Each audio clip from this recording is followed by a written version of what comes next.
സാവിത്രിക്ക് എന്തോ പന്തികേട് തോന്നി തുടങ്ങിയിട്ടുണ്ട്.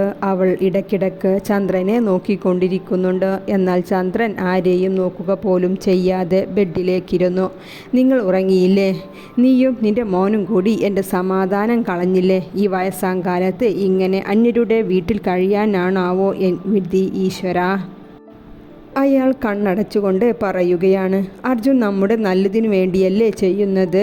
അവൻ വേണ്ടത് ചെയ്തുകൊള്ളൂ. നിങ്ങൾ ഇങ്ങനെ ചിന്തിച്ച് കിടക്കാതെ ഉറങ്ങാൻ നോക്കൂ. സാവിത്രി പറഞ്ഞുകൊണ്ട് ചെരിഞ്ഞു കിടന്നു. രാവിലെ അർജുനും അച്ഛനും അമ്മയും ഒന്നിച്ച് ബ്രേക്ക്ഫാസ്റ്റ് കഴിച്ചു കൊണ്ടിരിക്കുമ്പോഴാണ് ഈ സമയമാണ് അശ്വിനി വരുന്നത്. അശ്വിനി ഡൈനിങ് ടേബിളിലേക്ക് നോക്കിക്കൊണ്ട് അവരുടെ അടുത്തേക്ക് വന്നു. അർജുൻ കഴിക്കുന്നതിൻ്റെ ഇടയിൽ തല ഉയർത്തിയതും കാണുന്നത് തന്നെ നോക്കി നിൽക്കുന്ന അശ്വിനിയെയാണ്. അവൻ വേഗം അവിടെ നിന്നും എഴുന്നേറ്റു അവളുടെ അടുത്തേക്ക് വന്നു. ആ അശ്വിനി മോളെ. സാവിത്രി അവളെ കണ്ടതും എഴുന്നേറ്റ് കൊണ്ട് വിളിച്ചു. മോളെ സുഖല്ലേ? ആ ആൻറ്റി. എന്താ അർജുൻ ഇങ്ങനെ നോക്കുന്നത്? എന്നെ കണ്ടിട്ടുള്ള സന്തോഷമൊന്നും തോന്നുന്നില്ലല്ലോ. അശ്വിനി, ഞാൻ സർപ്രൈസ് ആയിപ്പോയി, അതാണ്. നിങ്ങൾ കഴിക്കോ, ഞാനൊന്ന് ചേഞ്ച് ചെയ്യട്ടെ, അശ്വിനി പറഞ്ഞുകൊണ്ട് റൂമിലേക്ക് പോയി. നിങ്ങൾ കഴിക്കോ, ഞാൻ ഇതാ വരുന്നു. അർജുൻ അവളുടെ കൂടെ റൂമിലേക്ക് പോയി. എന്താ അശ്വിനി, നീ യാതൊരു മുന്നറിയിപ്പും ഇല്ലാതെ വന്നത്? എന്തേ, അർജുൻ ടെൻഷനായോ? നോ അശ്വിനി, എനിക്ക് വലിയൊരു സർപ്രൈസ് ആയിപ്പോയി നിന്നെ കണ്ടപ്പോൾ. എൻ്റെ സ്വീറ്റ് വൈഫിനെ കണ്ടിട്ട് എത്ര മാസങ്ങളായി. അതിൻ്റെ എക്സൈറ്റ്മെൻറ്റിലാണ്, അർജുൻ അശ്വിൻ്റെ കൈകൾ കൂട്ടിപ്പിടിച്ചുകൊണ്ട് പറഞ്ഞു. അവൾ അവനെ തന്നെ കണ്ണെടുക്കാതെ നോക്കി നിൽക്കുകയാണ്. Very sweet of you Arjun. ഞാൻ പറഞ്ഞു വരുവാണെങ്കിൽ നിൻ്റെ കണ്ണിലെ ഈ എക്സൈറ്റ്മെൻറ്റ് എനിക്ക് കാണാൻ പറ്റുമോ Arjun? I miss you dear. Arjun അവളെ ചേർത്ത് പിടിച്ചു. ശരി അർജുൻ, ഞാനൊന്ന് ഫ്രഷ് ആവട്ടെ. അശ്വിനി വേഗം അവനിൽ നിന്ന് അകന്ന് മാറിക്കൊണ്ട് കബോർഡിൻ്റെ അടുത്തേക്ക് പോയി. അർജുൻ അവൾ പോയ വഴിയെ നോക്കി നിന്നു. അമ്മയെയും അച്ഛനെയും ഭക്ഷണം കഴിക്കാൻ വിളിച്ചോ? അർജുൻ ചോദിച്ചുകൊണ്ട് രാത്രി ഭക്ഷണം കഴിച്ചു കൊണ്ടിരിക്കുന്ന അശ്വിനിയുടെ അടുത്തേക്ക് വന്നു. അതെ സാർ, വിളിച്ചിട്ടുണ്ട്. സർവൻ്റെ മറുപടി നൽകി അവിടെ നിന്നും പോയി. അർജുൻ, അവർ നമ്മുടെ കൂടെ ഇരുന്നാണോ കഴിക്കുന്നത്? അശ്വിനി, നീ എന്തൊക്കെയായി പറയുന്നത്? ദീപ, അവർക്കുള്ള ഭക്ഷണം റൂമിലേക്ക് കൊടുക്കൂ. അർജുൻ്റെ ചോദ്യം ശ്രദ്ധിക്കാതെ അശ്വിനി വിളിച്ചു പറഞ്ഞു. അവർ എങ്ങനെ ഇവിടെ വന്നു അർജുൻ? അവർ ഇവിടെ വന്നത് എനിക്കിഷ്ടമായിട്ടില്ല. അശ്വിനി പറഞ്ഞു നോക്കിയത് സാവിത്രിയുടെ മുഖത്തേക്കാണ്.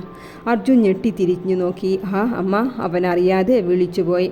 സാവിത്രി ഒന്നും മിണ്ടാതെ തിരിച്ചുപോയി. എന്താ നീ ചെയ്തത് അശ്വിനി? അമ്മ എല്ലാം കേട്ടില്ലേ? അർജുൻ പല്ലു കടിച്ചുകൊണ്ട് ദേഷ്യത്തോടെ ശബ്ദം താഴ്ത്തി പറഞ്ഞു. കേട്ടെങ്കിൽ കേൾക്കട്ടെ, എനിക്കെന്താ? അവൾ പറഞ്ഞുകൊണ്ട് അവളുടെ ഫുഡിലേക്ക് ശ്രദ്ധ കൊടുത്തു. ആരോട് ചോദിച്ചിട്ടാണ് നീ അവരെ കൊണ്ടുവന്നത് ഇവിടെ? അശ്വിനി ഒന്ന് പതുക്കെ പറയ്. അച്ഛന് നിവൃത്തിയില്ലാതെ വീട് വിൽക്കേണ്ടി വന്നു. സുരേഷ് അളിയൻ ബിസിനസ് ആവശ്യത്തിനായി ബാങ്കിൽ നിന്ന് ലോൺ എടുക്കേണ്ടി വന്നു. അത് തിരിച്ചടക്കാൻ കഴിയാതെ ആരതിയുടെ വീട് ജപ്തിയിൽ കിടക്കുകയായിരുന്നു. അതിൻ്റെ പണത്തിനു വേണ്ടി അച്ഛൻ വീട് വിൽക്കേണ്ടി വന്നു. അതുകൊണ്ട് അച്ഛനെയും അമ്മയെയും റോട്ടിലിറക്കി വിടാൻ കഴിയാത്തത് കൊണ്ടാണ് ഇങ്ങോട്ട് കൊണ്ടുവന്നത്. അർജുൻ ശബ്ദം താഴ്ത്തിക്കൊണ്ടാണ് പറയുന്നതെങ്കിലും ഒരു ചുമരിൻ്റെ അപ്പുറം നിന്ന് സാവിത്രി ഇതെല്ലാം കേൾക്കുന്നുണ്ടായിരുന്നു. അവർക്ക് വിശ്വസിക്കാൻ പറ്റാതെ ആയിപ്പോയി. അർജുൻ്റെ പച്ച വെച്ച നുണ കേട്ട് നോക്ക് അർജുൻ, ഇത് എൻ്റെ വീടാണ്, അല്ലാതെ വൃദ്ധസദനമല്ല. അതുകൂടി കേട്ടതും സാവിത്രിയുടെ കണ്ണുകൾ നിറഞ്ഞൊഴുകി. സാവിത്രി ഒന്ന് വേച്ചുപോയി. വീഴാതെ ഇരിക്കാൻ ചുമരിൽ പിടിച്ചു നിന്നു. മെല്ലെ റൂമിലേക്ക് കയറി ബെഡിലേക്കിരുന്നു. എന്താ സാവിത്രി, നീ കരയുകയാണോ? അവളുടെ കണ്ണു കലങ്ങിയത് കണ്ടുകൊണ്ട് ചന്ദ്രൻ അടുത്തു വന്നിരുന്നു. നീ ഭക്ഷണം ഇത്ര വേഗം കഴിച്ചോ? ഇല്ല, എനിക്ക് വിശപ്പില്ല. ഞാൻ കണ്ണൊന്ന് കഴുകട്ടെ. പൊടി വീണതാണെന്ന് തോന്നുന്നു, നീറ്റലുണ്ട്. അവൾ അയാളെ നോക്കാതെ ബാത്റൂമിലേക്ക് കയറി. ചന്ദ്രൻ സംശയത്തോടെ അവളുടെ പോക്ക് നോക്കിയിരുന്നു. അർജുൻ പെട്രോൾ പമ്പിൽ കയറിയതാണ്. പെട്രോൾ അടിച്ച് ATM കാർഡ് നൽകി. സാർ, കാർഡ് വർക്കാവുന്നില്ല. ബോയ് കാർഡ് തിരിച്ചു നൽകിക്കൊണ്ട് പറഞ്ഞു. വർക്കാവുന്നില്ലേ? അവൻ നെറ്റിച്ചുളിച്ചുകൊണ്ട് ചോദിച്ച് വേറെ ATM കാർഡ് നീട്ടി. സോറി സാർ, ഈ കാർഡും വർക്കാവുന്നില്ല. നീ നിൻ്റെ മെഷീൻ ഒന്ന് ചെക്ക് ചെയ്യ്, അത് ഡാമേജ് ആയിട്ടുണ്ടാകും, അർജുൻ ദേഷ്യത്തോടെ പറഞ്ഞു. ഇല്ല സാർ, ഇത് ഓക്കെയാണ്. അർജുൻ കാർഡ് വാങ്ങി 200-ൻ്റെ നോട്ട് എടുത്തു കൊടുത്തു. അവിടെ നിന്നും പോയി.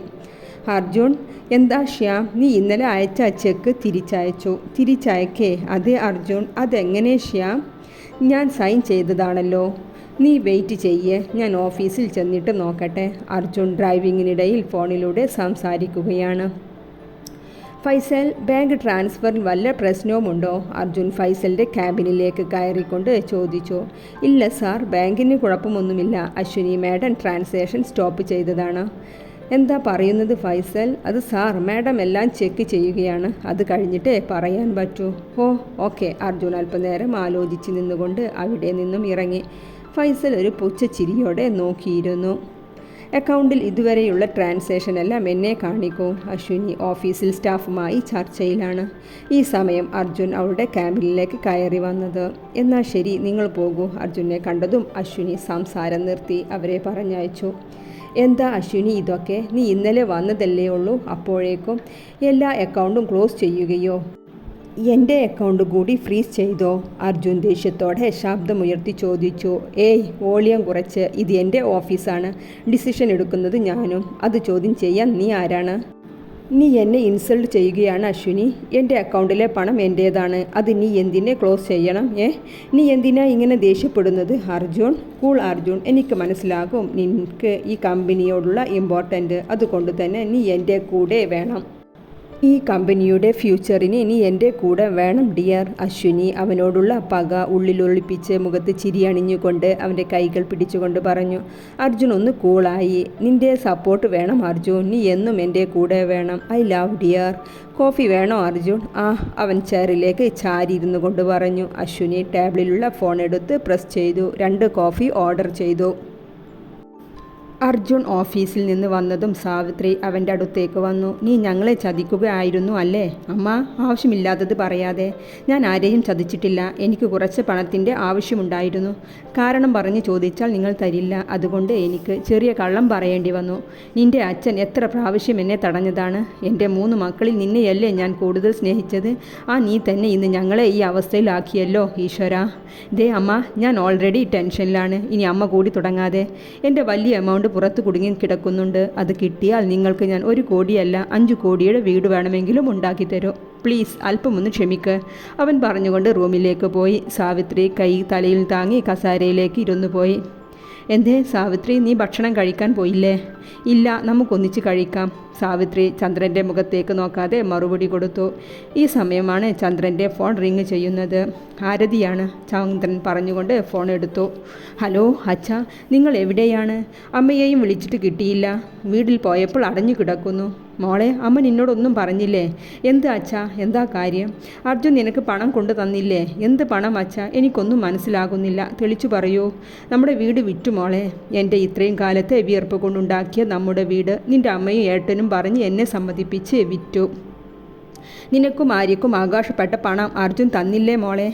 നിങ്ങൾ ഇപ്പോൾ അഭയാർത്ഥിയെ പോലെ അശ്വിനിയുടെ വീട്ടിൽ കിടക്കുകയാണ് മോളെ. ചന്ദ്രൻ സങ്കടത്തോടെ ആരതിയോട് എല്ലാം പറയുകയാണ്. അവൾ തളർച്ചയോടെ എല്ലാം കേട്ടിരുന്നു. സാവിത്രി ഇനിയൊന്നും കേൾക്കാൻ വയ്യാത്തതുപോലെ അവിടെ നിന്നും എഴുന്നേറ്റുപോയി. അർജുൻ, ഇന്നെങ്കിലും എന്നെ ഓർമ്മ വന്നല്ലോ. ഞാൻ എത്ര വിളിച്ചു, നീ ഒന്നുപോലും അറ്റൻഡ് ചെയ്തില്ലല്ലോ. ശരണ്യ മുഖം വീർപ്പിച്ചുകൊണ്ട് പറയുകയാണ്. ശരണ്യ, ഞാൻ കുറച്ച് ബിസിയായിരുന്നു. ഭാര്യയുടെ കൂടെ ആകും അല്ലേ? പ്രിയപ്പെട്ട ഭാര്യ മാസങ്ങൾക്ക് ശേഷം വന്നതല്ലേ? ശരണ്യ പുച്ഛത്തോടെ പറയുകയാണ്. ഞാനാണ് വിഡ്ഢി അർജുൻ. എന്തെല്ലാം നുണ പറഞ്ഞാണ് രാഹുലിൻ്റെ അടുത്തുനിന്ന് നിന്നെ കാണാൻ ഞാൻ വരുന്നത്. എന്നിട്ടും നിനക്ക് ഇമ്പോർട്ടൻ്റ് അവളോടാണ് അല്ലേ അർജുൻ? നോക്ക് ശരണ്യ, ഞാൻ ഓഫീസ് കാര്യത്തിൽ വളരെ ടെൻഷനിലാണ്. ഇനി മുന്നത്തെ പോലെ നമുക്ക് ഈ ബന്ധം ഇങ്ങനെ കൊണ്ടു നടക്കാൻ പറ്റില്ല. നീ മെസ്സേജ് അയക്കാനും കോൾ ചെയ്യാനും എല്ലാം ഇനി നിർത്തണം. നിനക്ക് ഇപ്പോൾ എന്നെ മടുത്തു അല്ലേ അർജുൻ? ശരണ്യ കണ്ണുകൾ നിറച്ച് പറയുകയാണ്. നോക്ക് ശരണ്യ, ഇങ്ങനെ കുട്ടികളെ പോലെ എന്നും കാണണമെന്ന് നീ വാശി പിടിക്കാതെ. ആർക്കും സംശയം തോന്നാത്ത രീതിയിൽ ഇനി ഈ ബന്ധം കൊണ്ടു നടക്കാൻ ബുദ്ധിമുട്ടാണ് ശരണ്യ. ഞാൻ എത്ര സന്തോഷത്തോടെയാണ് അർജുൻ നിൻ്റെ അടുത്തേക്ക് വന്നത്. എന്നിട്ട് നീ ഈ കാര്യം പറയാനാണോ എന്നെ വിളിച്ചു വരുത്തിയത്? കുറച്ച് ദിവസത്തെ കാര്യമാണ് ശരണ്യ. കുറച്ച് ദിവസത്തിന് ശേഷം കാണുമോ നമ്മൾ തമ്മിൽ അർജുൻ? Of course Saranya. അവൻ ദേഷ്യങ്ങൾ അടക്കി പിടിച്ചുകൊണ്ട് പറഞ്ഞു. ശരണ്യ ഒന്നും മിണ്ടാതെ കോ ഡ്രൈവർ സീറ്റിൽ നിന്ന് പുറത്തേക്ക് നോക്കിയിരുന്നു.